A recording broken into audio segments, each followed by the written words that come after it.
चलो बच्चों, तो आज हम लोग अकाउंट में चैप्टर नंबर 2 कंटिन्यू करें, जिसका नाम है final accounts of partnership firm. देखो, इस चैप्टर में हमने अभी तक सब सम्स देखे। आज हम लोग चैप्टर का आखिरी क्वेश्चन देखेंगे, क्वेश्चन नंबर 19, जिसमें सभी एडजस्टमेंट का मिक्सचर है। सब एडजस्टमेंट एक साथ इस सम में दिए हुए हैं। ओके, तो हम लोग जो है वो ये सम देखें। देखो, आप लोग जो है वो टेक्स्ट बुक में देखो, इसमें क्या दिया हुआ है कि Jay and Prafulla are partner of a partnership firm sharing profit and loss in equal proportion, and from the trial balance dated 31/3/17 and additional information prepare final accounts of the firm। इनके अंदर सबसे पहले जो है वो ये चेक कर लो कि कैपिटल और करंट दोनों बनाने हैं। तो हाँ, दोनों बनाने, ऊपर ही दिया हुआ है ना कैपिटल अकाउंट, और उसके साथ करंट अकाउंट भी दिया हुआ है।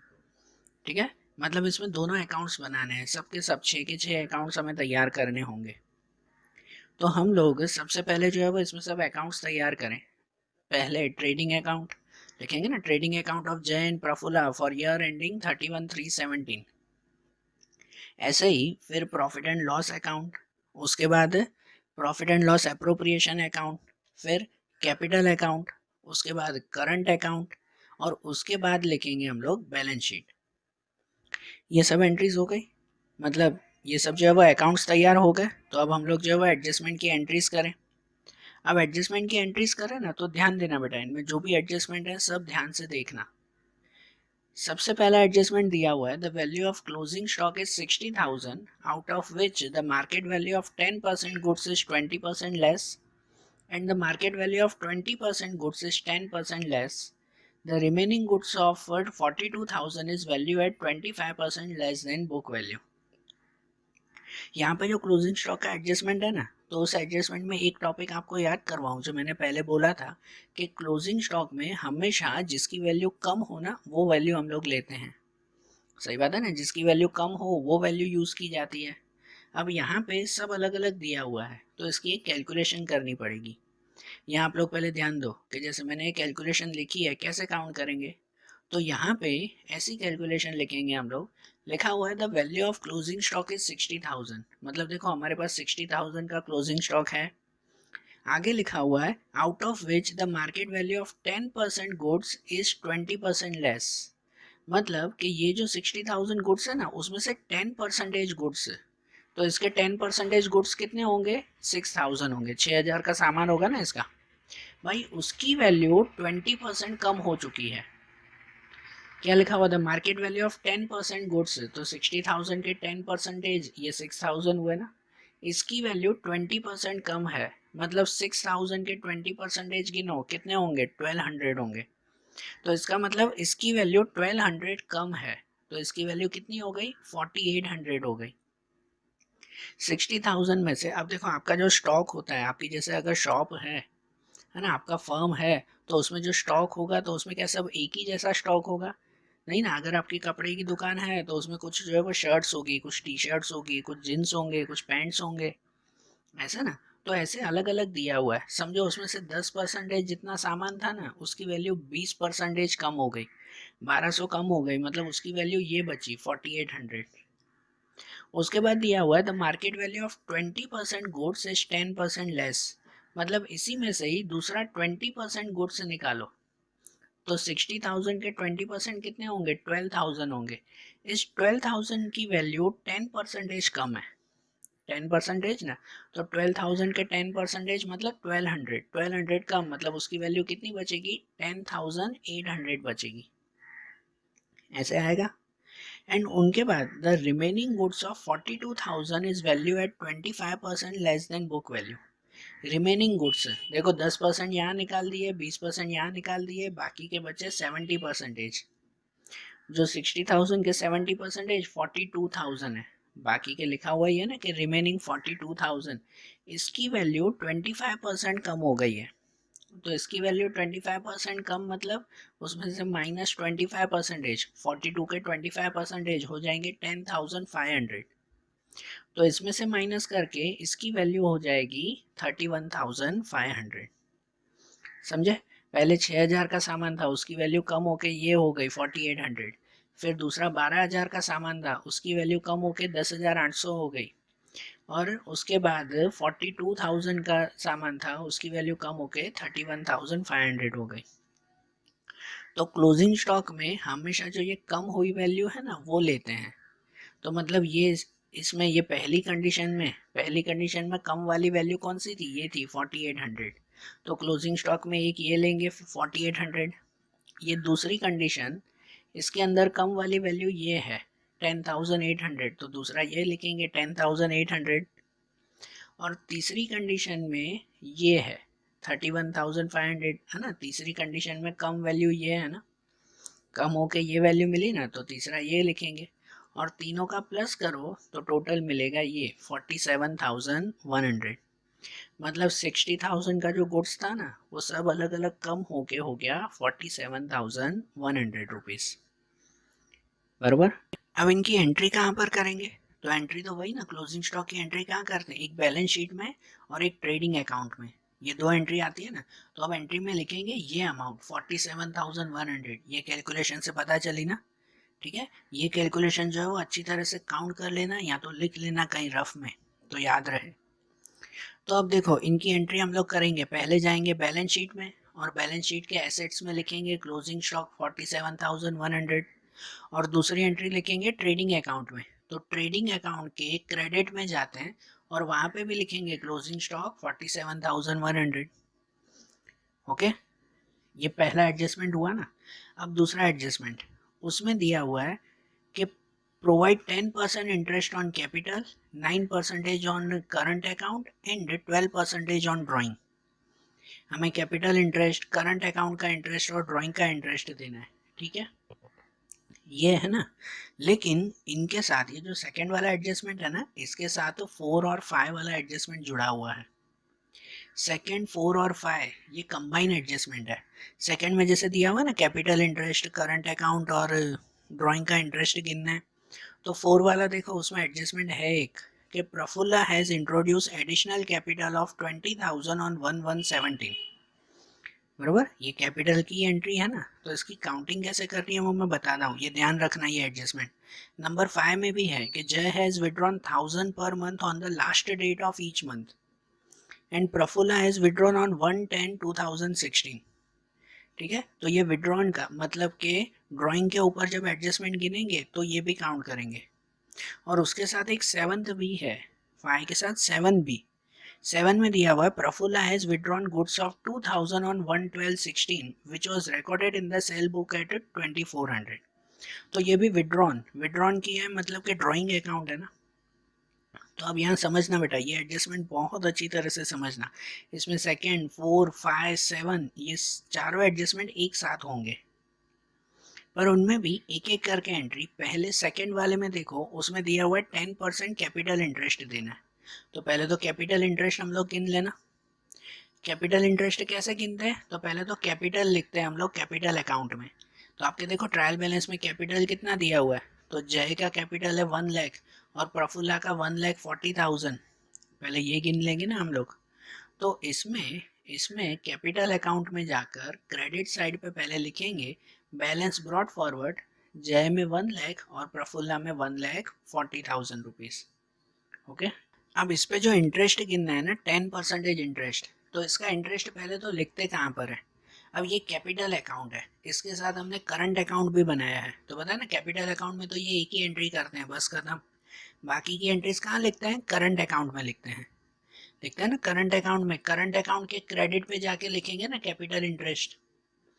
तो इंटरेस्ट कितना, तो देखो जय और प्रफुल्ला पे 10% गिनना है, तो इसका तो 10% हो जाएगा इंटरेस्ट, यहाँ नहीं है करंट अकाउंट में लिखेंगे, यहाँ सिर्फ काउंटिंग बता रहा हूँ कि इसका 10% हो जाएगा। कितना हो जाएगा, 10,000 हो जाएगा, जय का ये हो जाएगा। लेकिन प्रफुल्ला का जो है ना, इस पे जब काउंटिंग करोगे ना 10%, तो इसके ऊपर हमें 4th वाला एडजस्टमेंट है, ध्यान देना बेटा, इस पे 4th वाला एडजस्टमेंट हमें दिया हुआ है। 4th एडजस्टमेंट में ऐसा है कि Prafulla has introduce additional capital of 20,000 on 1/1/17, कि प्रफुल्ला ने 20,000 रुपीज़ कैपिटल वो 1/1/17 को लेके आए। मतलब प्रफुल्ला की कैपिटल कितनी है पता है, 1,40,000। ध्यान से समझना है एडजस्टमेंट। उसकी कैपिटल 1,40,000 है, उसमें से 1,20,000 की कैपिटल उसके पास पहले से ही थी।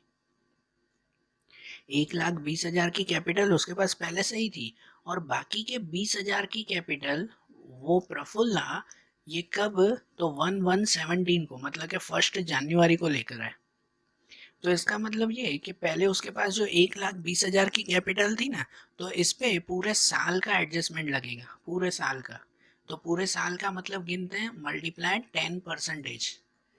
तो उस पर 10% ही गिनेंगे ना, मतलब 12,000 के 10% कितने हो जाते हैं, सॉरी 1,20,000 के 10%, तो 12,000 हो जाएंगे ना।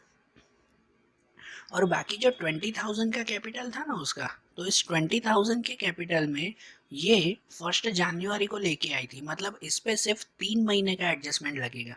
सिर्फ कितना लगेगा, 3 महीने का एडजस्टमेंट, मतलब इस पे गिनेंगे हम लोग मल्टीप्लाई 10%, और मल्टीप्लाई 10% में उसको मल्टीप्लाई 3/12 भी करेंगे। कितना करेंगे, मल्टीप्लाई 3/12 भी करेंगे, मतलब उसका जो है वो सिर्फ कितनी अमाउंट लगेगी, 500 रुपए की अमाउंट लगेगी उस पर।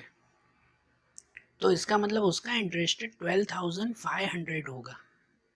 कितना होगा, 12,500। समझ रहे हो कि प्रफुल्ला की 1,40,000 कैपिटल है, तो डायरेक्ट उसका 14,000 मत लिख देना। एडजस्टमेंट नंबर 4 था ना उसका, कि 20,000 की कैपिटल वो बाद में लेकर आई है। तो इसका मतलब कि 1,20,000 उसके पास पहले से ही थे, तो उस पर पूरे साल का सिर्फ 10% गिनेंगे। लेकिन जो 20,000 है, वो 20,000 है, उस पर 3 महीने का गिनेंगे, मल्टीप्लाई 3/12।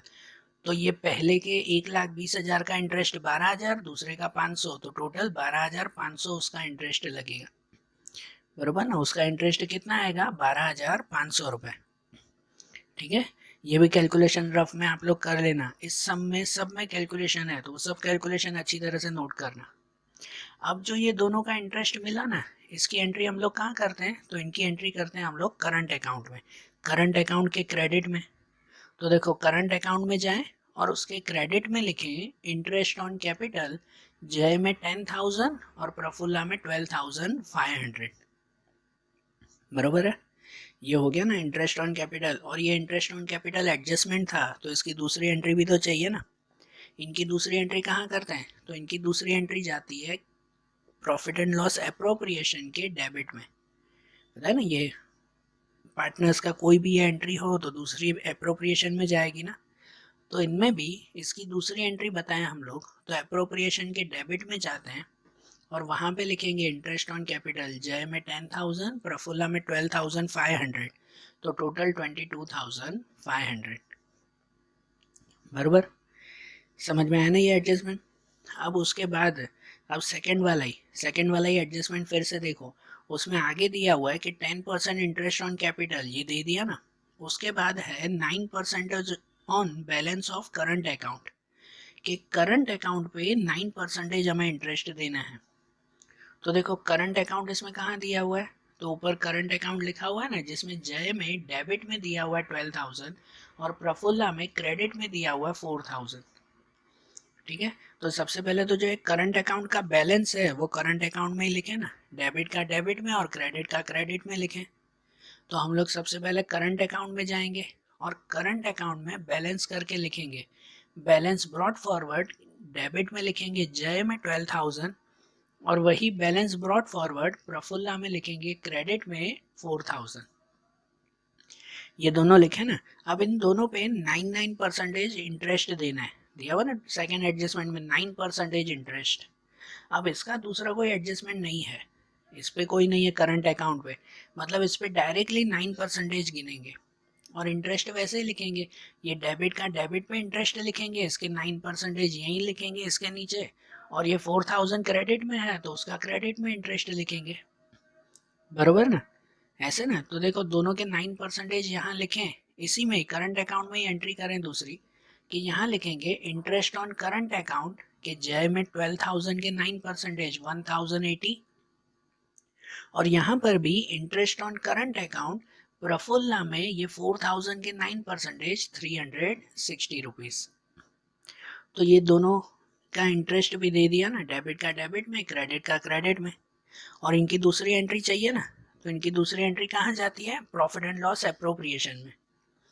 तो प्रॉफिट एंड लॉस एप्रोप्रिएशन में अगर हम लोग जाएं तो उसमें जो है ये जो डेबिट वाला अमाउंट है जय का उसको लिखेंगे क्रेडिट में, और जो क्रेडिट वाला अमाउंट है प्रफुल्ला का उसको लिखेंगे डेबिट में।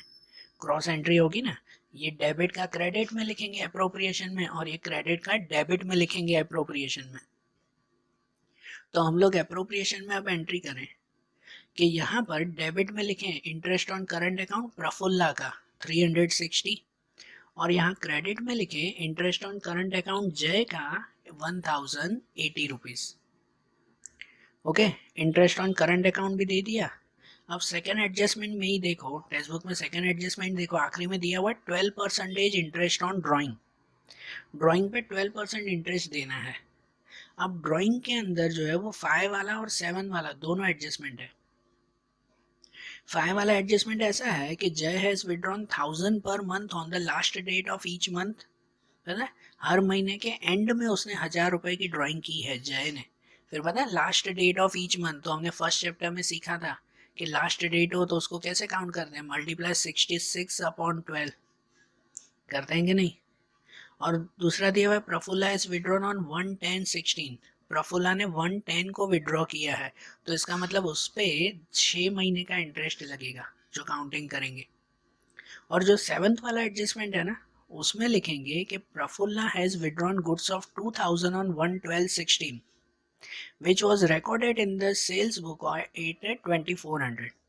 कि प्रफुल्ला है ना सामान वो घर पे पर्सनल यूज के लिए लेके गए थे, 2000 का सामान गुड्स लेके गए थे, जो गलती से हमने सेल्स बुक में लिख दिया, और सेल्स बुक में भी कितना लिख दिया 2400 का, मतलब ये 2000 का विड्रॉ किया था तो इसे तो ड्राइंग में लिखना चाहिए, लेकिन उन्होंने गलती से सेल्स बुक में लिख दिया है। तो देखो सेल्स बुक की एंट्री हम लोग बाद में करेंगे, उसका नंबर जब आएगा। पहले हम लोग एंट्री सिर्फ इसकी कर दें, गुड्स की 2000 की। सेल्स बुक में भी तो वैसे भी 2400 की अलग एंट्री होगी, तो पहले सिर्फ 2000 वाली एंट्री करें। और उनसे भी पहले सबसे पहले ट्रायल बैलेंस में ड्राइंग कितना दिया हुआ है पहले तो वो लिख दें। तो देखो अब ये एंट्री कैसे करें कि सबसे पहले ट्रायल बैलेंस में जो ड्राइंग्स दिए हुए हैं, जय में 12,000 और प्रफुल्ला में 16,000, ये अमाउंट है ना ड्राइंग की, ये ड्राइंग की अमाउंट कहाँ लिखते हैं, तो ये लिखते हैं करंट अकाउंट में। करंट अकाउंट में डेबिट साइड पे ये अमाउंट लिखते हैं, बराबर ना। तो सबसे पहले तो करंट अकाउंट के डेबिट में जाएंगे और वहाँ पर ये अमाउंट लिखेंगे, ड्राइंग्स जय में 12,000 और प्रफुल्ला में 16,000। और इस अमाउंट के साथ फिर एडजस्टमेंट 7th वाला देखो, एडजस्टमेंट 7 जिसमें ऐसा दिया हुआ है कि Prafulla has withdrawn goods of 2000 on 1/12/16, कि उसने 1/12/16 को ये गुड्स विड्रॉ किए हैं 2000 के। तो ये विड्रॉ किए हैं मतलब ये भी तो उसकी ड्राइंग है ना, मतलब उसी के ही साथ ये भी ड्राइंग लिखेंगे, ड्राइंग गुड्स की। ये कैश लेके गए थे 12 और 16,000, और ये गुड्स ये सामान लेके गए सिर्फ प्रफुल्ला में 2000 रुपीज़, मतलब प्रफुल्ला की साल की पूरी ड्राइंग हो गई 18,000, ऐसे हो गई ना। ये एंट्री करेंगे ना। अब इसमें इसके ऊपर इंटरेस्ट गिनना है ना, ड्राइंग के ऊपर इंटरेस्ट, लेकिन उस इंटरेस्ट से पहले ये ड्राइंग जो 2000 की हुई ना गुड्स की, ये एडजस्टमेंट में थी, इसका मतलब इसकी दूसरी एंट्री चाहिए। हर एडजस्टमेंट की दूसरी एंट्री चाहिए होती है ना, तो इसकी भी दूसरी एंट्री चाहिए। और इसकी दूसरी एंट्री कहाँ करेंगे, तो इनकी दूसरी एंट्री जाएगी परचेस में, परचेस में से माइनस होगा। याद है ये हमारा 11th का रूल आता था कि कोई भी सामान पर्सनल यूज़ के लिए लेके जाते हो, जल जाता हो, चोरी हो जाता हो, ख़राब हो जाता हो, तो उसको परचेस में से माइनस करते हैं। तो यहाँ पर भी ये गुड्स पर्सनल यूज़ के लिए लिए हैं, तो उसको पहले परचेस में से माइनस करेंगे। परचेस कहाँ पर, ट्रेडिंग अकाउंट में लिखते हैं, वो माइनस करेंगे। उसके बाद फिर इस ड्राइंग के ऊपर इंटरेस्ट गिनेंगे, जो इंटरेस्ट गिनना है। पहले इसकी दूसरी एंट्री कर देना, वो नहीं की ना तो फिर भूल जाते हो, फिर आखिरी तक वो छूट जाती है। इसलिए पहले ये एडजस्टमेंट लिखा 2000, तो पहले एडजस्टमेंट की दूसरी एंट्री लगा दो। तो पहले ढूंढो, अब फिर से ढूंढो ट्रायल बैलेंस में परचेस कहाँ पर है, तो उसमें से माइनस करना होगा। तो ट्रायल बैलेंस में परचेस दिया हुआ है, देखो परचेस एंड सेल, तो उसमें डेबिट वाला परचेस हुआ ना 2 लाख का, क्रेडिट वाला सेल हुआ, तो डेबिट में है ना परचेस 2 लाख, तो वो हम लोग माइनस करेंगे ना।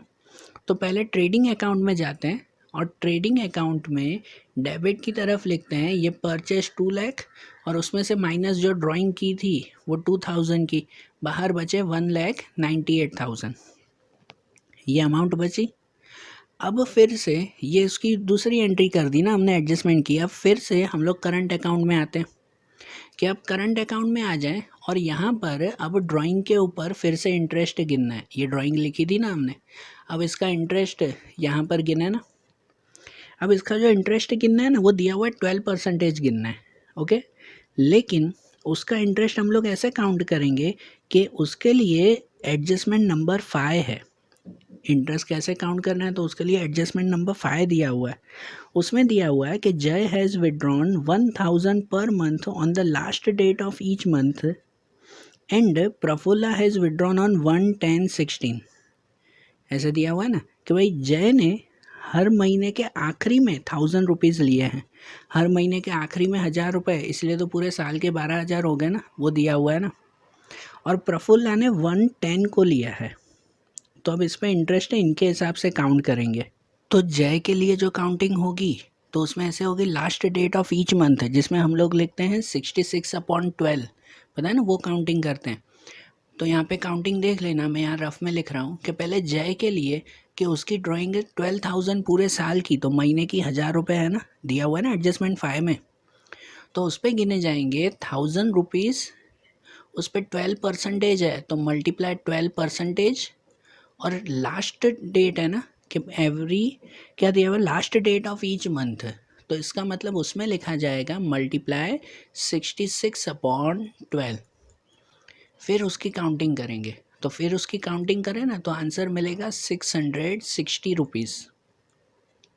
मतलब प्रफुल्ला का, सॉरी जय का जो इंटरेस्ट हमें लिखना है ना वो कितना लिखेंगे, 660 रुपीज़ लिखेंगे, ठीक है ना। ये उसके ड्राइंग के लिए काउंटिंग।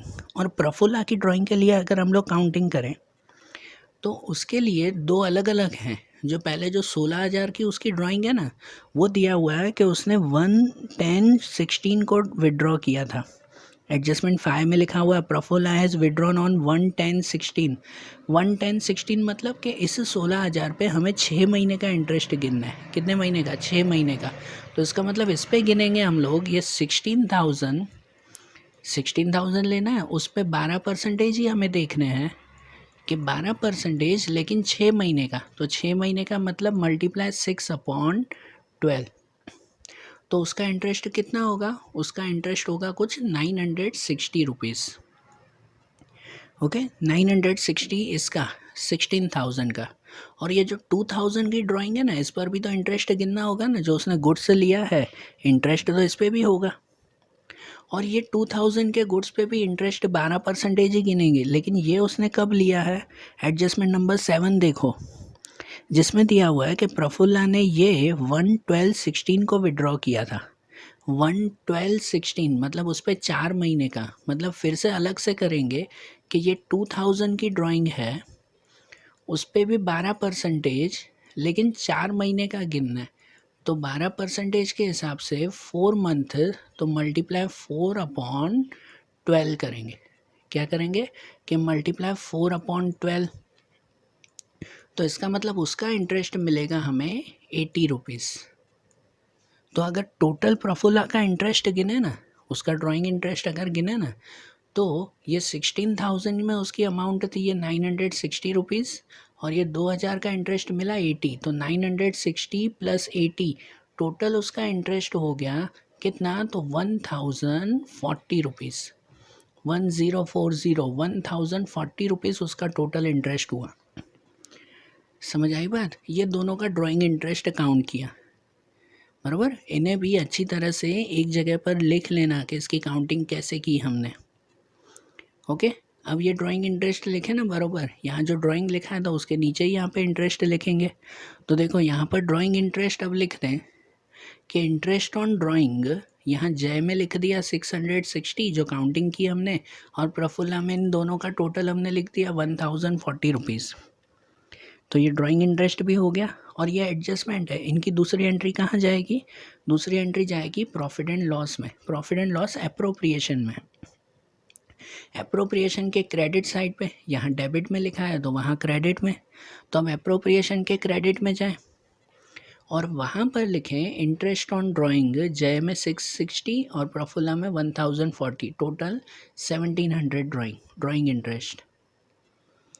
ठीक है, ये सेकेंड एडजस्टमेंट कंप्लीट हुआ ना, ध्यान आ रहा है? ये जो है वो इसमें ध्यान देना, सेकेंड के साथ हमने 5 वाला एडजस्टमेंट भी कर लिया और 7 वाला एडजस्टमेंट भी आधा कर लिया। तो देखो ये सब जो है वो साथ में हुआ। अब एडजस्टमेंट नंबर 3 देखें। अब इसमें है कि monthly salary of 700 is payable to Jay, he has withdrawn salary of 4 month which is included in salary. अब देखो इसमें भी 2 एडजस्टमेंट है, एक के ही अंदर 2 एडजस्टमेंट दिए हुए हैं। पहले तो ये है कि monthly salary of 700 is payable to Jay, Jay को महीने की 700 रुपये सैलरी देनी है। तो महीने की 700 रुपये सैलरी देनी है तो पूरे साल की उसकी सैलरी कितनी हुई? पूरे साल की हो गई 12 7 जा 8400 की सैलरी हो गई। तो वो सैलरी की एंट्री पहले कहाँ करते हैं? जय को पार्टनर को ही देनी है ना, तो उसकी एंट्री एप्रोप्रिएशन में और करंट अकाउंट में। पार्टनर को ही एंट्री करनी है तो यहीं पे ही ना, एक एप्रोप्रिएशन में एक करंट में। सैलरी देनी है ना, तो पहली एंट्री तो यहीं करते हैं एप्रोप्रिएशन के डेबिट में।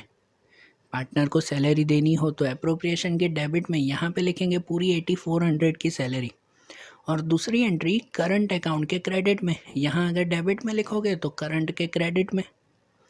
तो देखो पहली एंट्री तो यही करें, प्रॉफिट एंड लॉस एप्रोप्रिएशन के डेबिट में, तो यहाँ डेबिट में लिखें सैलरी जय, ब्रैकेट में जाएगा ना, जय को हमने सैलरी दी कितनी? 8400 की सैलरी।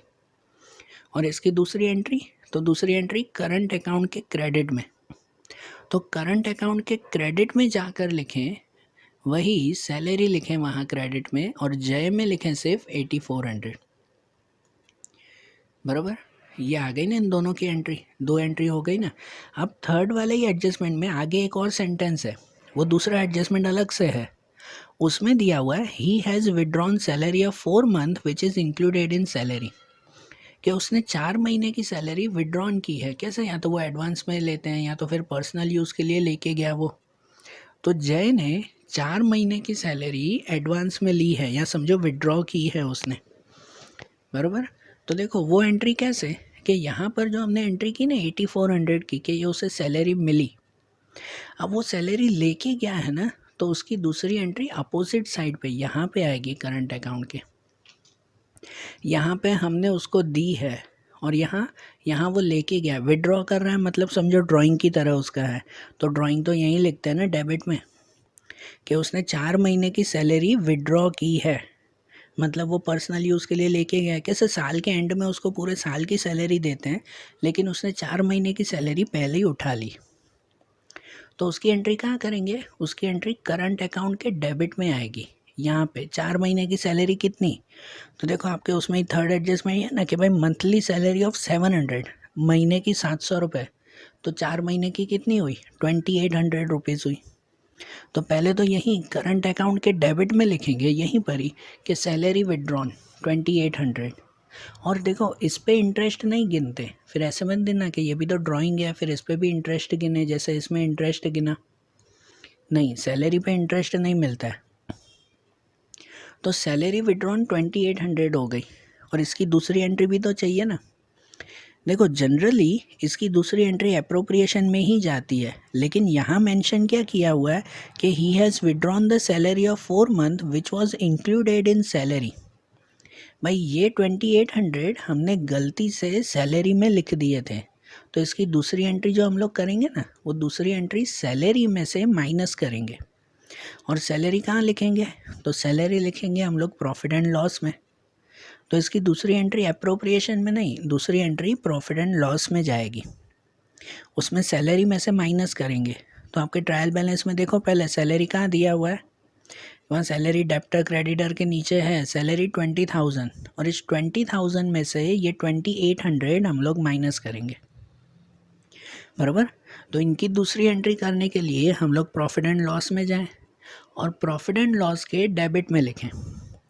उसके डेबिट में लिखें ये सैलरी 20,000 और उसमें से माइनस सैलरी ऑफ जय की सैलरी 2,800 माइनस करें तो बाहर बचेगा 17,200 रुपीज़।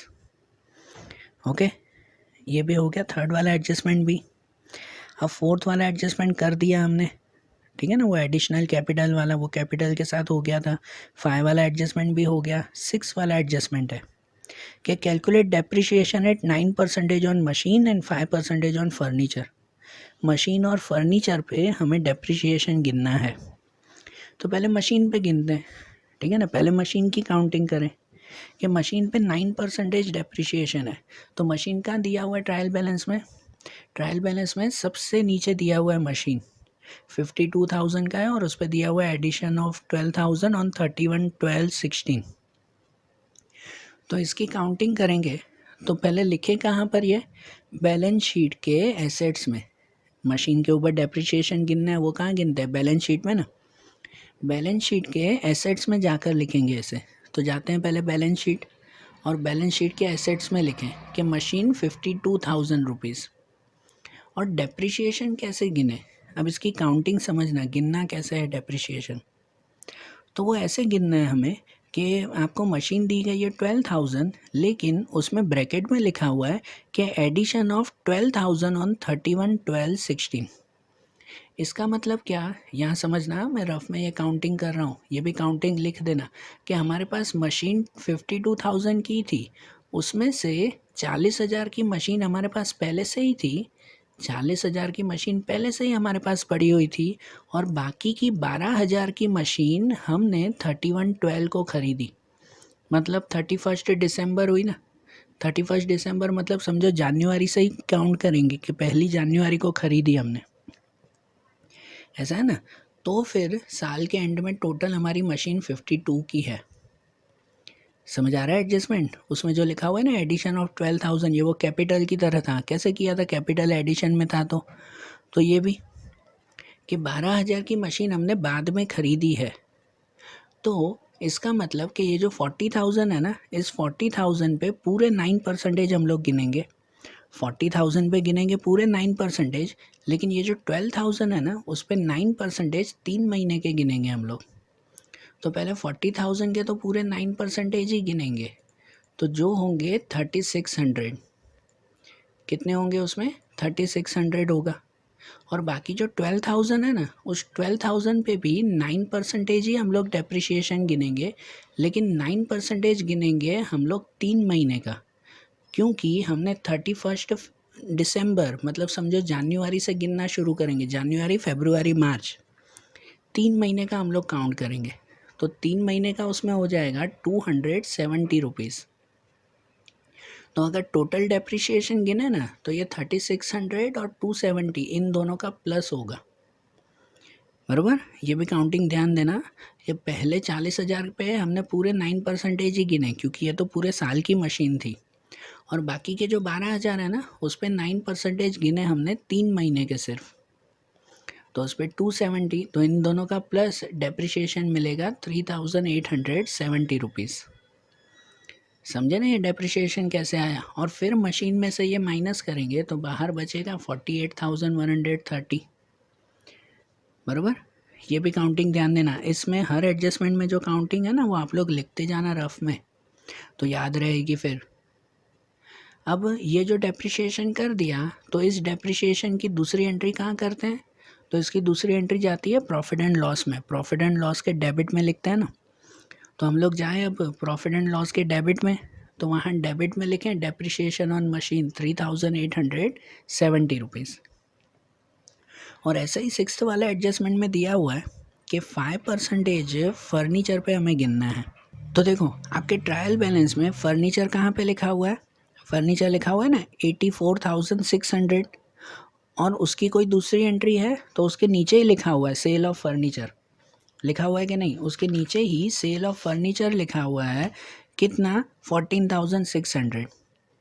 मतलब कि 84,600 में से इतना फर्नीचर हमने बेच दिया था 110 को, है ना, 6 महीने पहले हमने बेच दिया था। फिर उस पर 5% इंटरेस्ट गिनना है, तो वो काउंटिंग थोड़ी अलग अलग होगी ना। तो देखो इसे लिखेंगे कैसे, कहाँ पे लिखेंगे, बैलेंस शीट के एसेट्स में ना।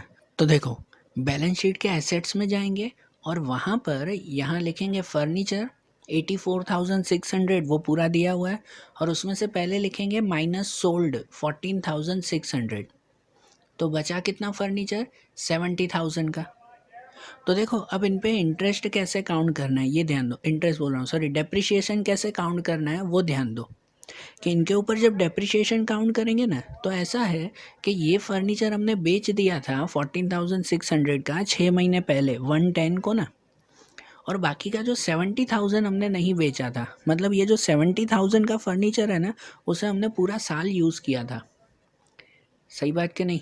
70,000 का फर्नीचर हमने पूरा साल चलाया था, और ये जो 14,600 है इसका ये फर्नीचर हमने 6 महीने चलाया, उसके बाद बेच दिया था। तो इंटरेस्ट में सॉरी डेप्रिसिएशन में ये 70,000 पे पूरे साल का डेप्रिसिएशन गिनेंगे, और इसके ऊपर हम लोग 6 महीने का डेप्रिसिएशन गिनेंगे, और कितने परसेंटेज, 5%। तो देखो पहले अगर काउंट करेंगे ना, इसकी भी जो है वो कैलकुलेशन लिख लेना, कि पहले जो 70,000 का हमारे पास फर्नीचर है वो 70,000 पे 5% काउंट करेंगे, 70,000 मल्टीप्लाई 5%, तो इसके 5% हो जाएंगे 3,500 रुपीज़, ओके। और बाकी जो 14,600 है ना इसके 5% 6 महीने के गिनने हैं, मतलब कि 14,600 रुपीज़ उसके 5% गिनेंगे, उस पर भी डेप्रिसिएशन 5%, लेकिन 6 मंथ का, कि मल्टीप्लाई 6/12। तो इनकी कैलकुलेशन आप लोग कैलकुलेटर में काउंट करोगे तो ये 5% 6/12, तो उसका आ जाएगा 365 रुपीज़, उसका डेप्रिसिएशन कितना 365। तो दोनों का अगर प्लस करो ना भाई, ये पूरे साल का और ये 6 महीने का डेप्रिसिएशन, तो पूरा डेप्रिसिएशन हमें मिला 3,865 रुपीज़ का। समझ आई बात। तो ये 70,000 में से ये 3,865 रुपीज़ माइनस करेंगे तो बाहर कितना मिलेगा, 66,135 रुपीज़, बराबर। समझ आई ये बात है। और इस डेप्रिसिएशन की फिर दूसरी एंट्री, तो इनकी दूसरी एंट्री हमारी होगी प्रॉफिट एंड लॉस के डेबिट में, है कि नहीं। प्रॉफिट एंड लॉस के डेबिट में करेंगे, वहाँ पे लिखें प्रॉफिट एंड लॉस में डेबिट साइड पे depreciation on furniture 3,865 rupees, okay. तो ये हमारा ये एडजस्टमेंट भी कंप्लीट हुआ नंबर 6। अब नंबर 7 देखो, नंबर 7 वाला आधा एडजस्टमेंट गिना था, आधा बाकी था। नंबर 7 में Prafulla has withdrawn goods of 2,000 on 1/12/16, कि उसने 1/12/16 को ये गुड्स विड्रॉ किए थे, उसकी एंट्री तो हमने कर दी ना सब ड्राइंग में। आगे है कि which is recorded in the sale book at 2,400, कि हमने गलती से सेल्स बुक में 2,400 लिख दिए थे। समझ आ रहा है, गलती से सेल्स बुक में लिख दिए थे 2,400, तो ये हमें सेल्स बुक में से माइनस करने होंगे ना। वो ड्राइंग के 2,000 तो हमने पहले एंट्री कर दी थी, वो हो गई थी, लेकिन वो गलती से सेल्स बुक में लिखे हैं तो सेल में से माइनस। तो देखो आपका ट्रायल बैलेंस में सेल्स कहाँ पे दिया हुआ है, परचेस और सेल लिखा हुआ है ना, तो उसमें क्रेडिट साइड वाला 3,80,000 रुपीज़ ये सेल है ना। और उनकी एंट्री कहाँ करते हैं, तो उनकी एंट्री करते हैं ट्रेडिंग अकाउंट के क्रेडिट में, ट्रेडिंग अकाउंट में क्रेडिट साइड पे एंट्री करेंगे। तो हम लोग जाएंगे ट्रेडिंग अकाउंट में, और ट्रेडिंग अकाउंट में क्रेडिट साइड पे लिखें ये सेल्स 3,80,000, और उसमें से माइनस करें रॉन्गली रिकॉर्डेड, मैंने शॉर्ट में लिखा है WR, रॉन्गली रिकॉर्डेड 2,400 रुपीज़। तो 3,80,000 में से 2,400 माइनस, तो बचेगा कितना 3,77,600, और ये 2,400 है तो एडजस्टमेंट ही ना। तो इसकी दूसरी एंट्री कहाँ पर, तो इनकी दूसरी एंट्री जाएगी डेप्टर पे। सेल में से कुछ भी प्लस माइनस करो तो उसकी दूसरा इफेक्ट डेप्टर पे होता है ना। तो ये जो माइनस किया ना इसमें 2,400, वही हम लोग डेप्टर्स में से भी माइनस करेंगे। डेप्टर्स कहाँ पर, तो बैलेंस शीट में, बैलेंस शीट के एसेट्स में। तो पहले ट्रायल बैलेंस में ढूंढो डेप्टर कहाँ पर है, तो ट्रायल बैलेंस में लिखा हुआ है ना डेप्टर क्रेडिटर, जिसमें डेप्टर 48,000 के दिए हुए हैं, उसमें से ये 2,400 माइनस करेंगे। तो अब जाएं बैलेंस शीट में, कि बैलेंस शीट में लिखें यहाँ पे ये डेप्टर्स 48,000 और उसमें से माइनस करें रॉन्गली रिकॉर्डेड सेल्स 2400 का, तो अमाउंट कितनी बची 45,600। ऐसे मैंने यहीं पे ही लिखा क्योंकि नंबर 8 वाला एडजस्टमेंट अगर आप लोगों ने पहले ही रीड किया होता तो नंबर 8 वाला एडजस्टमेंट पता चलता कि उसके नीचे भी काउंट करना है। वो डेप्टर पे पूरा फॉर्मेट बनता है ना, बेड डेप रिजर्व, वो काउंट करना है ना, ठीक है। तो देखो ये डेप्टर्स पे ये हमने माइनस कर दिया ना रॉन्गली रिकॉर्डेड सेल्स। अब आखिरी 8th वाला एडजस्टमेंट है आपकी टेक्स्ट बुक में कि one debtor of 2400 become insolvent and 40 पैसा पर रुपी डिविडेंड इज रिसीवेबल। इसका मतलब ये कि कोई एक जो है डेप्टर है जिनसे हमें पैसे लेने थे, 2400 रुपये लेने थे, लेकिन वो इंसॉल्वेंट हो गया, मतलब अब वो देने लायक नहीं है और उसमें से वो हमें 40 पैसा दे रहा है। 40 पैसा दे रहा है, 40 पैसा मतलब 40% वो हमें दे रहा है, क्या ना, 40% रिसीवेबल। तो वो 40% हमें देगा, तो हम लोग तो हमेशा जो नहीं देते उसकी एंट्री करते हैं ना। इस डेप्टर के नीचे आप लोग क्या लिखते हो, ये जो डेप्टर लिखा हुआ है उसके नीचे आप लोग किसकी एंट्री करते हो, बेड डेप की, है ना, बेड डेप की एंट्री, मतलब डूबे हुए पैसे हमारे। तो यहाँ 2400 में से 40% हमें मिले तो उसकी एंट्री हमें करने की ज़रूर नहीं है, नहीं मिले उसकी एंट्री करो। बेड डेप में तो वही लिखते हैं ना जो नहीं मिले, मतलब 60% की एंट्री करनी है हमें। ध्यान देना, ट्विस्ट करके पूछा हुआ है आपको, आपको एंट्री 40% नहीं 60% की बतानी है। तो यहीं पर ही अब जो है वो डेप्टर्स के नीचे हम लोग लिखेंगे, ये पूरा फॉर्मेट बनाएंगे डेप्टर के नीचे। पता है डेप्टर ये 45,600 तो आपने लिखे, उसके नीचे पहले फॉर्मेट के माइनस बेड डेप न्यू, मतलब एडजस्टमेंट वाला, फिर एक लाइन छोड़ के ये bed debt reserve new. Okay, तो देखो आप बेड डेप पे कितने लिखेंगे, तो आपके एडजस्टमेंट में है 2400 रुपीज़, उसके 60%, 40% मिल चुके हैं, 40 पैसा मतलब 40% मिले हैं हमें, तो उसे मत गिनो 60%। तो 2400 के 60% होते हैं 1140 रुपीज़, इतना हमारा बेड डेप हुआ। तो 45,600 में से 1140 रुपीज़ माइनस करेंगे तो बचेगा कितना, बचेगा 44,160 रुपीज़, और उसमें से माइनस बेड डेप रिजर्व, तो बेड डेप रिजर्व लिखना ही नहीं है, वो तो दिया ही नहीं हुआ है, तो बेड डेप रिजर्व नहीं गिनेंगे, उस पर डैश, तो बाहर अमाउंट यही रहेगी 44,160 रुपीज़। ओके, और फिर ये जो बेड डेप और बेड डेप रिजर्व है ना, इनकी दूसरी एंट्री करनी है, वो कहाँ पे, तो प्रॉफिट एंड लॉस में डेबिट साइड पे जाएंगे और वहाँ पे भी पूरा फॉर्मेट बनाएंगे ना हम लोग, ठीक है। तो अब प्रॉफिट एंड लॉस के डेबिट में जाते हैं और वहाँ पर ये पूरा फॉर्मेट बना है, bad debt old, bad debt new, फिर plus bad debt reserve new और minus bad debt reserve old. तो सबसे पहले बेड डेप ओल्ड, तो आपके ट्रायल बैलेंस में देखो, ओल्ड मतलब जो ट्रायल बैलेंस में दिया हुआ है, कि ट्रायल बैलेंस में देखो बेड डेप कितना दिया हुआ है, तो है ना बेड डेप और बेड डेप रिजर्व, तो उसमें डेबिट वाला बेड डेप होता है और क्रेडिट वाला बेड डेप रिजर्व, मतलब 1000 रुपीज़ दिया हुआ है बेड डेप पे, तो ये बेड डेप ओल्ड लिखेंगे, ये 1000 रुपीज़। फिर बेड डेप न्यू, तो बेड डेप न्यू वहाँ पे कितना गिना था एडजस्टमेंट में, गिना ना 2400 के 60%, 1140। बेड डेप रिजर्व न्यू, तो बेड डेप रिजर्व न्यू नहीं है, उस पर डैश, और minus bad debt reserve old, तो पुराना बेड डेप रिजर्व कितना दिया हुआ है ट्रायल बैलेंस में 2000 रुपीज़, तो उस पर 2000, और सबका प्लस माइनस करो तो आंसर बचेगा 440 रुपीज़। ओके, हो गई अब सब एंट्री, एडजस्टमेंट कंप्लीट हुआ ना। अब हम लोग ऊपर से एंट्री करेंगे ट्रायल बैलेंस में से, तो अब ट्रायल बैलेंस में से तो डायरेक्ट लिखते जाना, एक एक एंट्री करते जानी है। तो उसमें देखो सबसे पहले कैपिटल और ड्राइंग तो हमने लिख दिए थे पहले ही, करंट अकाउंट भी लिख दिया, उसके बाद गुड स्टॉक दिया हुआ 1416, 1416 मतलब साल के शुरुआत का ओपनिंग स्टॉक होता है, और ओपनिंग स्टॉक कहाँ लिखते हैं, ट्रेडिंग अकाउंट में, ट्रेडिंग अकाउंट के डेबिट में। तो अब जाएं ट्रेडिंग अकाउंट में और ट्रेडिंग अकाउंट के डेबिट में यहाँ पर लिखें ओपनिंग स्टॉक 60,000 रुपीज़। ओके, उसके बाद परचेस और सेल दिया हुआ है, वो एंट्री कर दी ना, परचेस और सेल यहीं लिख दी है ना हमने। उसके बाद गुड्स रिटर्न दिया हुआ है। गुड्स रिटर्न मतलब कि परचेस रिटर्न और सेल्स रिटर्न। जो डेबिट में है वो सेल्स रिटर्न दिया हुआ है 7,000 का, और जो क्रेडिट में है वो परचेस रिटर्न दिया हुआ है 12,000। तो वो सेल्स और परचेस रिटर्न भी कहाँ लिखेंगे, यही ना, डेबिट का डेबिट में और क्रेडिट का क्रेडिट में।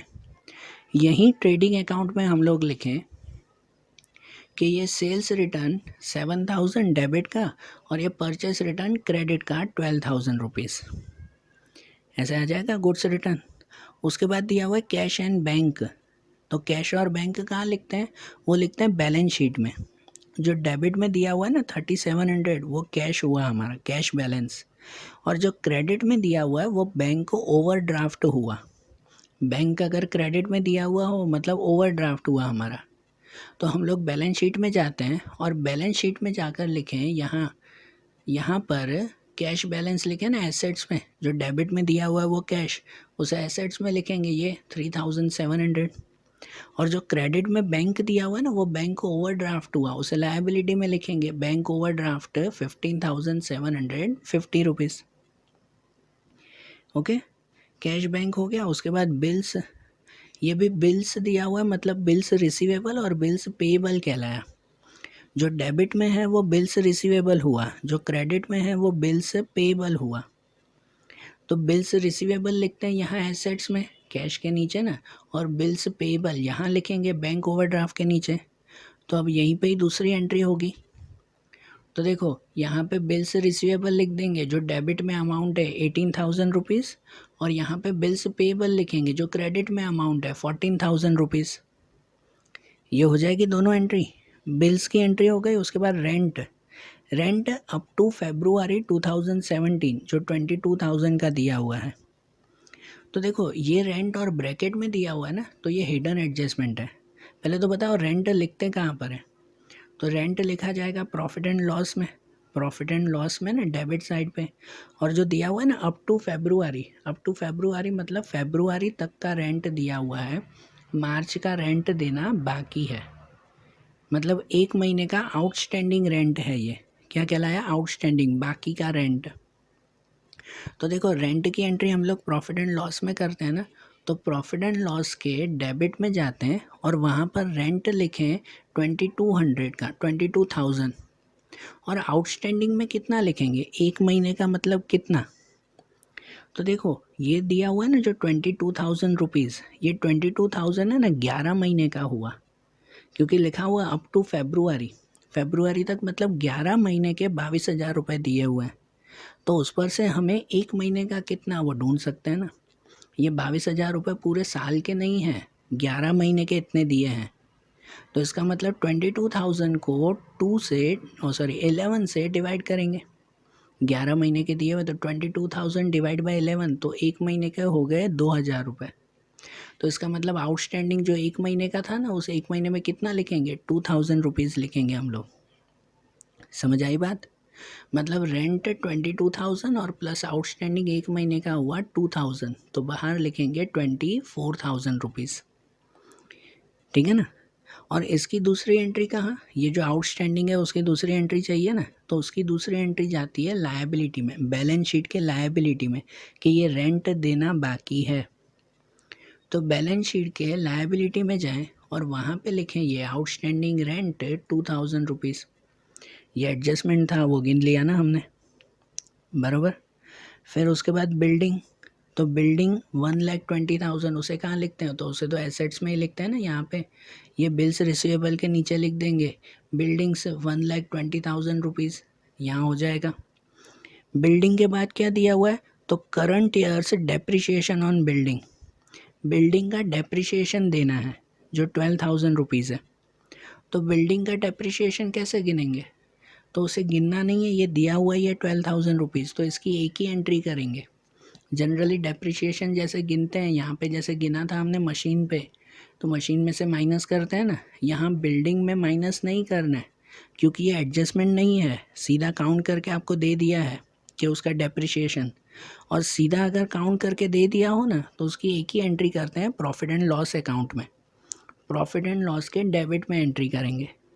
तो हम लोग जाएँ प्रॉफिट एंड लॉस में, और वहाँ डेबिट साइड पे लिखें डेप्रिसिएशन ऑन बिल्डिंग 12,000 रुपीज़, जो दिया हुआ है वही। उसके बाद फ्रेट 5,300, तो ये फ्रेट की एंट्री कहाँ, उसकी एंट्री करेंगे हम लोग ट्रेडिंग अकाउंट में। फ्रेट मतलब एक तरह का जकात कहलाता है। जब आप बाहर से कोई सामान मंगवाते हो ना, एक स्टेट से दूसरे स्टेट में या तो एक सिटी से दूसरे सिटी में, तो बीच में वो टोल नाके पे नहीं वगैरह भरना पड़ता है, वो जकात भरना पड़ता है, वो एक तरह का फ्रेट कहलाया। तो फ्रेट वो परचेस एक्सपेंस है, याद रखना, फ्रेट परचेस एक्सपेंस है और उसे लिखते हैं ट्रेडिंग अकाउंट में, ट्रेडिंग अकाउंट के डेबिट में। तो उसकी एंट्री करें ट्रेडिंग अकाउंट और उसके डेबिट साइड पे लिखें ये फ्रेट 5,300 रुपीज़। ठीक है। फ्रेट के बाद फर्नीचर, तो वो तो लिख दिया था, सेल ऑफ फर्नीचर वो भी लिख दिया था हमने। फिर डेप्टर क्रेडिटर, तो डेप्टर क्रेडिटर में डेप्टर लिख दिए थे डेबिट वाले 48,000, क्रेडिटर की एंट्री नहीं की थी हमने। तो जो क्रेडिटर है ना 16,800 क्रेडिट में, उसकी एंट्री चाहिए ना, तो उसकी एंट्री कहाँ, लायबिलिटी में, बैलेंस शीट के लायबिलिटी में जाएं और वहाँ पर ये लिख दें क्रेडिटर्स 16,800 रुपीज़। ओके। उसके बाद सैलरी, तो सैलरी की एंट्री भी हमने कर दी थी। इनके बाद इंश्योरेंस प्रीमियम, जिसमें लिखा हुआ है including 3,600 for the year ending on 36/17 और अमाउंट दी गई है 5,700। यही सेम एंट्री आगे के भी एक सम में थी, उसमें भी मैंने बोला था कि ये याद रखना। देखो इंश्योरेंस प्रीमियम बाहर जो दिया हुआ ना 5,700 वो तो लिखेंगे ही, और ये जो दिया हुआ है ना अंदर including 3,600 for the year ending 36/17, ये एक तरह का प्रीपेड इंश्योरेंस हुआ कि हमने एडवांस में इंश्योरेंस दे दिया है। तो पहले इंश्योरेंस की एंट्री कहाँ, प्रॉफिट एंड लॉस के डेबिट में ना, तो हम लोग प्रॉफिट एंड लॉस में जाएं और वहाँ डेबिट में पहले लिखें कि ये इंश्योरेंस प्रीमियम 5,700 रुपीज़ और उसमें माइनस प्रीपेड लिखें। लेकिन प्रीपेड काउंट कैसे करेंगे, तो काउंट करेंगे जो ब्रैकेट में अमाउंट है उसके ऊपर। ब्रैकेट में कितना दिया हुआ है 3,600, मतलब कि हमारा इंश्योरेंस प्रीमियम है ना कुछ 3,600 रुपये का है पूरे साल का। पूरे साल का कितने का है, कुछ 3,600 रुपये का। और जिसका साल ख़त्म होता है फॉर द ईयर एंडिंग 36/17, उसका साल कब ख़त्म हो रहा है, तो 36 को, बराबर, मतलब जून एंड 36। और हम लोग ये कब लिख रहे हैं, तो हम लोग ये लिखते हैं 31/3 को। तो मतलब कितने महीने हुए उसमें, 31/3 को हम लोग लिख रहे हैं ना, और ये कंप्लीट हो रहा है 36 को। तो कितने मंथ हुए, 31/3 के बाद 4 वाला मंथ, 5 वाला मंथ और 6 वाला मंथ, 3 महीने हुए ना। 31/3 के बाद 36 तक कितने महीने हुए, 3 महीने। इसका मतलब हमने 3 महीने का एडवांस में दिया है। जो प्रीपेड किया है ना इंश्योरेंस, वो 3 महीने का प्रीपेड है। और वो 3 महीने का प्रीपेड कैसे गिनेंगे कि ये जो 3,600 की अमाउंट है उसको मल्टीप्लाई 3/12 करेंगे। 3,600 मल्टीप्लाई 3/12 कि 3 महीने का हमने एडवांस में दिया है।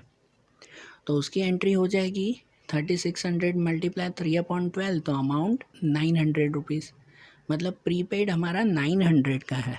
तो यहाँ जो लिखा ना इंश्योरेंस प्रीमियम 5,700, उसमें माइनस प्रीपेड करेंगे 900, तो बाहर अमाउंट कितनी बचेगी 4,800 की, समझे।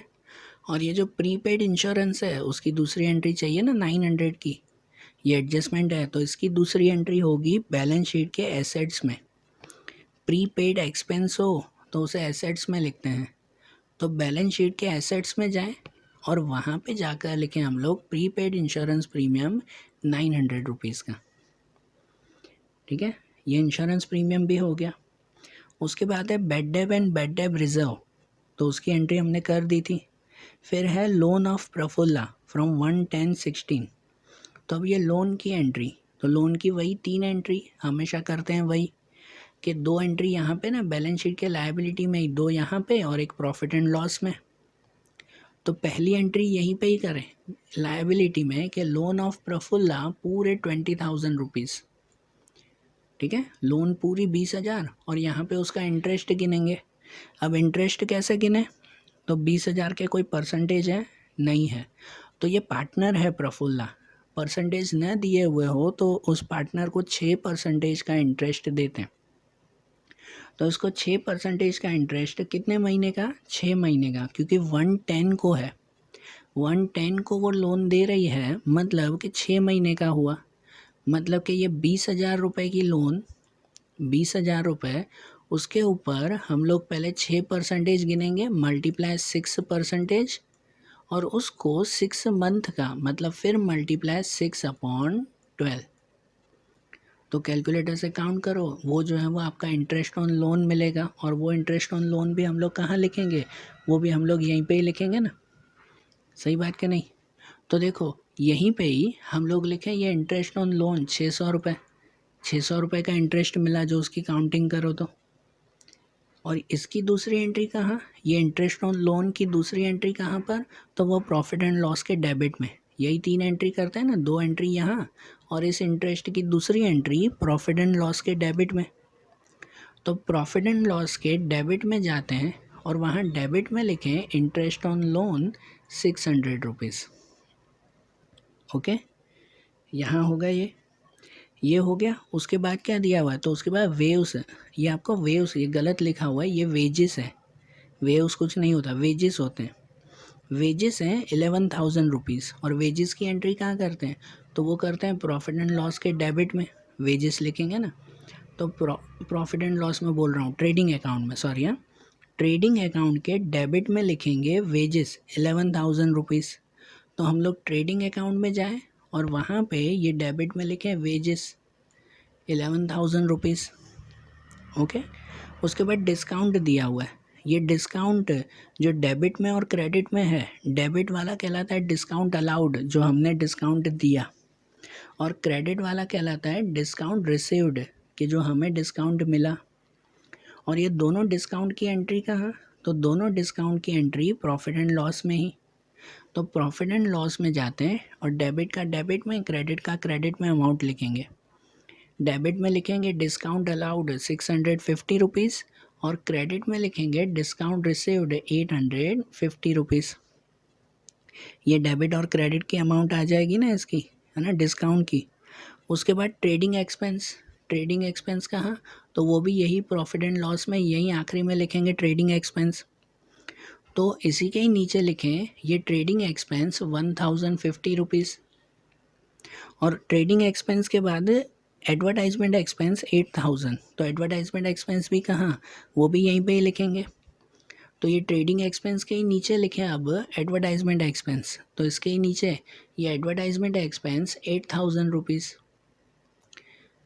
और आखिरी में मशीन, तो मशीन की एंट्री तो हमने पहले ही कर दी थी ना, तो ये सब एंट्री हो गई, एडजस्टमेंट में भी और ट्रायल बैलेंस में भी हो गई ना सब एंट्री एक एक करके। अब फाइनली क्या, तो फाइनली इसकी क्लोजिंग करें, क्लोजिंग करें ना, तो सबसे पहले ट्रेडिंग अकाउंट को क्लोज करें। सबसे पहले ट्रेडिंग अकाउंट में जाएं, वहाँ चेक करना किसका टोटल ज़्यादा है, तो इस साइड का टोटल ज़्यादा है, तो इनका टोटल करेंगे, ये आएगा 4,36,700। यहाँ पर भी वही 4,36,700, और उसमें से ये सब अमाउंट माइनस करेंगे, तो बचेगा ये 1,55,400। ये क्या बचा हमारा, ग्रॉस प्रॉफिट। और ये जो ग्रॉस प्रॉफिट है इसको आगे ले जाएंगे प्रॉफिट एंड लॉस अकाउंट में, ठीक है ना, प्रॉफिट एंड लॉस में ले जाएंगे। यहाँ डेबिट में है ना, तो प्रॉफिट एंड लॉस के क्रेडिट में जाके लिखेंगे। तो ट्रेडिंग अकाउंट के बाद जाते हैं प्रॉफिट एंड लॉस अकाउंट में। अब ये हैंडराइटिंग बहुत छोटी हो गई, ध्यान देना कि यहाँ सबसे ऊपर लिखेंगे ग्रॉस प्रॉफिट, सबसे ऊपर यहाँ लिखें 1,55,400, और चेक करना किस तरफ टोटल ज़्यादा है, आपकी बुक में ये चेक करना। तो उसमें इस साइड का ही टोटल ज़्यादा आएगा, तो पहले ये टोटल करेंगे, इसका टोटल आया 1,56,250। वही टोटल यहाँ पर भी लिखेंगे 1,56,250 रुपीज़, और इसमें से ये ऊपर की सभी चीज़ें माइनस करेंगे, ठीक है ना, ऊपर की सब चीज़ें उसमें से माइनस करेंगे, तो बचेगा ये 79,775 रुपीज़। ये जो बचा वो हमारा क्या कहलाया, नेट प्रॉफिट कहलाया। ये नेट प्रॉफिट इतना मिला ना 79,775। और अब ये नेट प्रॉफिट की दूसरी एंट्री कहाँ पर लिखेंगे, तो प्रॉफिट एंड लॉस एप्रोप्रिएशन में से लेके जाएं। यहाँ पे भी ये डेबिट में लिखा हुआ है नेट प्रॉफिट, तो वहाँ क्रेडिट में लेके जाएं। तो अब अप्रोप्रिएशन में जाते हैं और अप्रोप्रिएशन के क्रेडिट में लिखें, यहाँ क्रेडिट में लिखें नेट प्रॉफिट, कितना लिखेंगे 79,775 रुपीज़। और इसमें टोटल चेक करें, तो इनके टोटल में चेक करें ना, तो इस साइड का टोटल ज़्यादा है, पहले यहाँ लिखें, इन सब का टोटल करें 82,555 और वही टोटल यहाँ पर भी लिखें 82,555। उसमें से अब ये सब माइनस करें तो बचेगा ये 51,295 रुपीज़। ये जो अमाउंट बची ये हमारा क्या कहलाया, तो ये कहलाया डिविजिबल प्रॉफिट। डिविजिबल प्रॉफिट है मतलब दोनों में डिवाइड करना पड़ेगा ना, जय और प्रफुल्ला में। तो जय और प्रफुल्ला में ये डिवाइड करेंगे, जो क्वेश्चन में दिया हुआ है कि इक्वल प्रोपोर्शन में वो बांटते हैं, तो इसका हाफ कर दें 51,295। अब देखो इसका हाफ करोगे ना तो पॉइंट में आएगा, आखिरी में 5 है ना तो पॉइंट में आएगा। तो ये डिविजिबल प्रॉफिट पॉइंट में मत लिखा करो, उसको एक ऊपर नीचे कर दिया करो। मतलब समझो इसमें आया 7.5 और इसमें भी 7.5, ऐसे आएगा, डिवाइड करके देखना 25,647.5 आएगा। तो एक में 7 ही रहने दो और दूसरे में 0.5 बढ़ा दो, 8 कर दो, तो ये राउंड फिगर हो जाएंगे ना। तो जय और प्रफुल्ला को ये आधा आधा प्रॉफिट मिल गया। अब ये जो डिविजिबल प्रॉफिट है उसे कहाँ ले जाएंगे, उसे ले जाएंगे करंट अकाउंट में। करंट अकाउंट के क्रेडिट साइड पे, यहाँ डेबिट में लिखा हुआ है तो करंट अकाउंट के क्रेडिट में जाकर लिखेंगे ये डिविजिबल प्रॉफिट। तो देखो अब करंट अकाउंट के क्रेडिट पे जाते हैं, तो करंट अकाउंट के क्रेडिट पे जाके लिखेंगे यहाँ पर डिविजिबल प्रॉफिट, वो दोनों को लिखेंगे ना 25,647, यहाँ पे भी 25,648। फिर इसको क्लोज करेंगे करंट अकाउंट को, तो इसको क्लोज करने के लिए भी पहले डेबिट साइड पे और क्रेडिट साइड पे चेक करेंगे किसका टोटल ज़्यादा है। पहले अगर जय में देखें तो उसमें यहाँ क्रेडिट का ही टोटल ज़्यादा है, तो पहले क्रेडिट का यहाँ पे टोटल करेंगे, ठीक है। क्रेडिट का यहाँ टोटल करें तो उसका टोटल आ रहा है यहाँ पर कितना 44,047, ठीक है। इसका टोटल ये आया, वही टोटल यहाँ पे भी लिखेंगे 44,047 रुपीज़, ओके। और उसमें से ये सब चीज़ें माइनस करेंगे तो ये आखिरी का क्या बचा, बैलेंस। ये आखिरी का बैलेंस बचा ना, वो बैलेंस कैरी फॉरवर्ड वो लिखेंगे। अब प्रफुल्ला में देखें तो प्रफुल्ला में भी यहाँ क्रेडिट साइड का टोटल ज़्यादा है, तो यहाँ क्रेडिट साइड का पहले जो है वो टोटल करेंगे हम लोग, तो उसका टोटल ये आएगा 42,508, वही टोटल यहाँ पे भी लिखेंगे और उसमें से ये सब चीज़ें माइनस करेंगे तो बचेगा 23,468 रुपीज़। और ये भी हमारा ये बैलेंस कहलाया ना, बैलेंस कैरी फॉरवर्ड, ओके। और ये जो बैलेंस हुआ, इस बैलेंस को हम लोग कहाँ ले जाते हैं फिर, तो ये बैलेंस को आगे ले जाएंगे हम लोग बैलेंस शीट में। करंट अकाउंट के लिए मैंने रूल बताया था कि अगर यहाँ डेबिट में बैलेंस बच रहा है ना तो इसका मतलब बैलेंस शीट की लायबिलिटी में लिखेंगे, ठीक है ना। और अगर क्रेडिट में बचता ना तो हम लोग एसेट्स में लिखते हैं, यहाँ डेबिट में ही बचा हुआ है तो हम लोग इसे लायबिलिटी में लिखेंगे। तो जाते हैं बैलेंस शीट में और बैलेंस शीट की लायबिलिटी के साइड यहाँ पे लिखते हैं करंट अकाउंट। जय में 15,507 और प्रफुल्ला में 23,468, बाहर ये अमाउंट 38,975, सब क्लोज। अब आखिरी अकाउंट कौन सा बचा, कैपिटल अकाउंट, उसमें तो वो एक ही एंट्री होती है, उसे सिर्फ क्लोज करना है। तो कैपिटल अकाउंट में जाते हैं और वहाँ पे ये 1 लाख और 1,40,000 है, उसे ऐसे ही क्लोज करेंगे ना।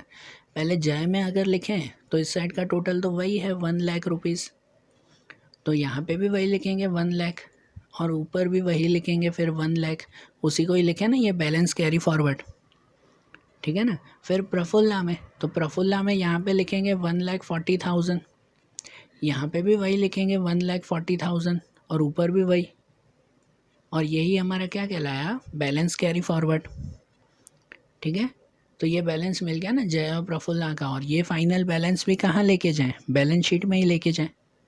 तो इसे भी अब बैलेंस शीट के लायबिलिटी में लिखें, यहाँ पर बैलेंस शीट में लायबिलिटी में ऊपर लिखेंगे कि ये कैपिटल अकाउंट और जय और प्रफुल्ला का बाहर 2,40,000 रुपीज़, ओके। और ये जो लिखा ना अब फाइनली इनका टोटल, तो इनके टोटल में पहले इस साइड का सब टोटल कर देंगे और फिर इस साइड का टोटल चेक करना, दोनों का टोटल सेम आना चाहिए कि जैसे इस साइड का टोटल आया 3,48,125 और इस साइड का भी 3,48,125 रुपीज़, बराबर। अगर दोनों का टोटल इक्वल आया मतलब आपका आंसर करेक्ट है, बराबर ना। समझ आया ना ये बात। तो देखो यहाँ हमारा ये फाइनल अकाउंट कंप्लीट हुआ, ये चैप्टर कंप्लीट हुआ और अब ऐसे ही अकाउंट के दूसरे चैप्टर्स हम लोग अगले वीडियोस में देखेंगे। Okay, thank you.